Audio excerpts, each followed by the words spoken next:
Good morning and welcome as we start a new sermon series today in this Sunday after Easter, The Road to Discipleship.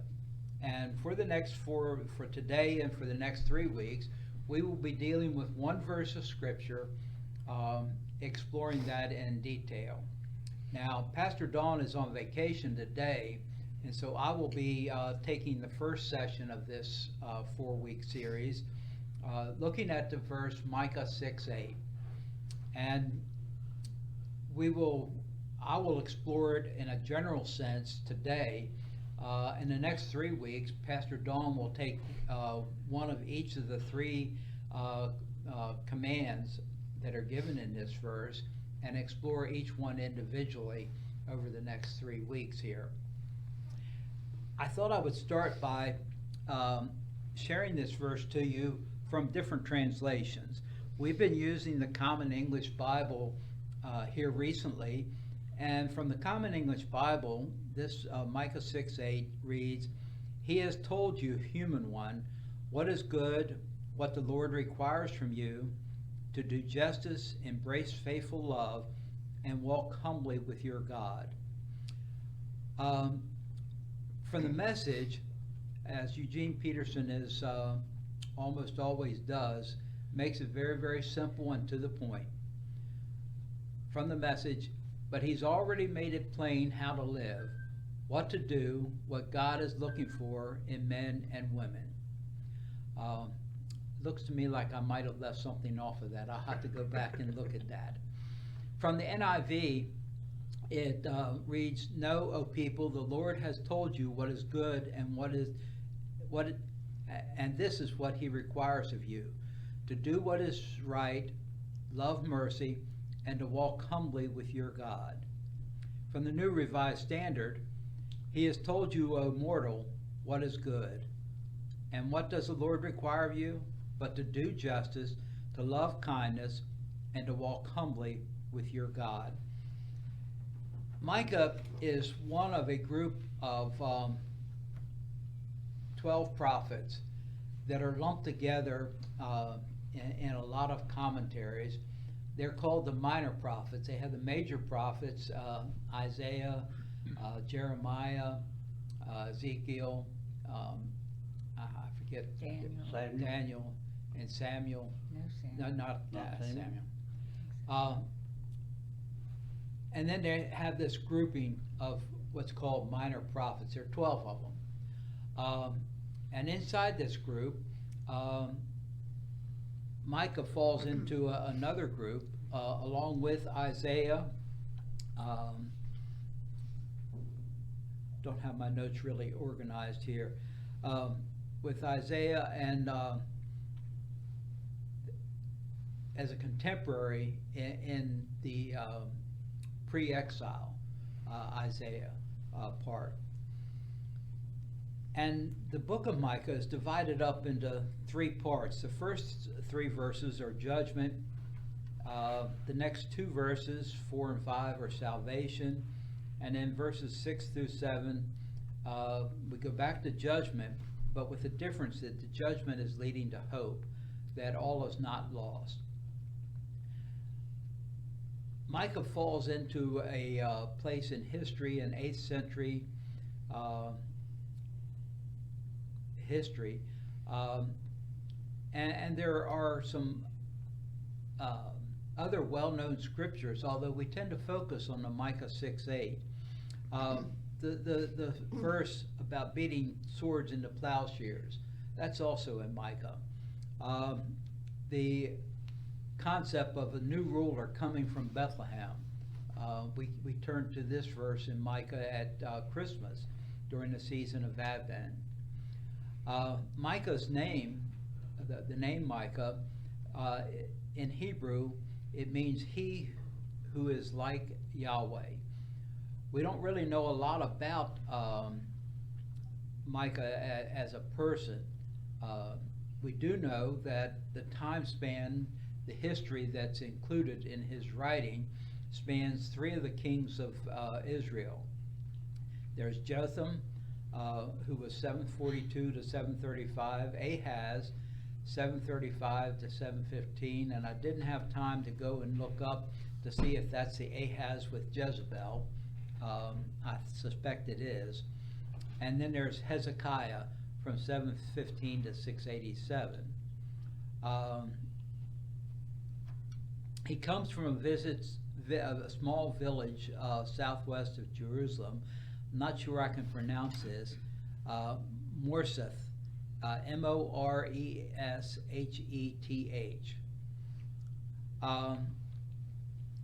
There's a theology that you can follow through that kind of flows through the first part of the book, that the poor,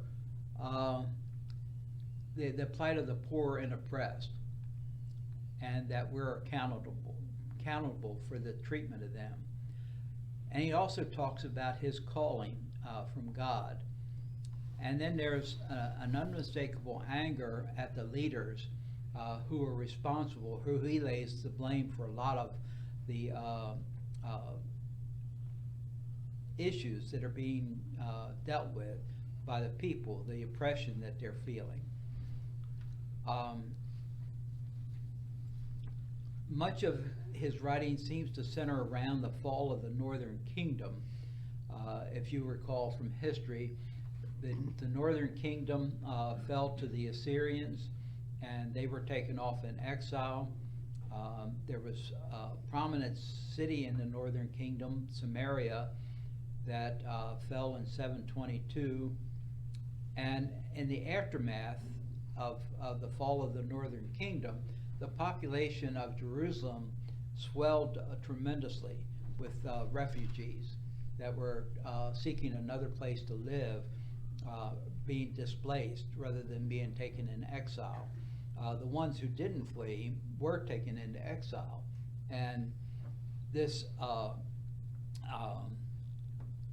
exile from the northern kingdom is where the animosity between Samaritans and the Jews arises out of that, because so many of the northern kingdom were taken away, and the area was repopulated with people from Assyria, and the Jews that remained did not remain true to their heritage, to their culture and their race, and there was intermarrying there. And through this intermarrying, the worship of God got, by the standards of the Jews, was corrupted. And for that reason, there was this animosity that existed, and I guess still exists somewhat today, between the Jews and the Samaritans. The writing of Micah is poetry, Jewish or Hebrew poetry. It's not poetry in the way that we think of poetry. There's a repetition of thought. In some cases, in Jewish poetry, a verse is repeated verbatim. That's not what we find here, but the thoughts that you find in one line, very likely you'll find it in the next line or shortly after that. And there are words that are paired together throughout the writing. We think of poetry as rhyming things together. That's not Hebrew poetry. Rhyming was the furthest thing from their mind. If it happened that way, so be it, but that wasn't what they were writing to accomplish.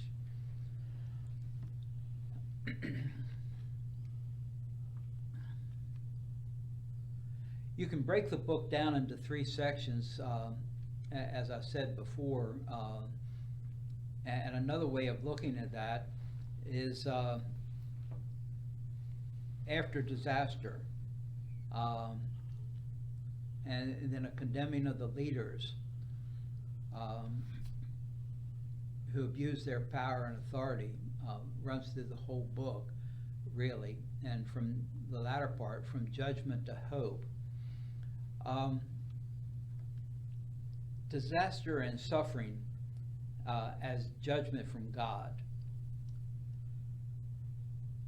There was this prevalent thought or prevalent practice and theology from the Hebrew people of the Old Testament, that there was a direct connection between sin and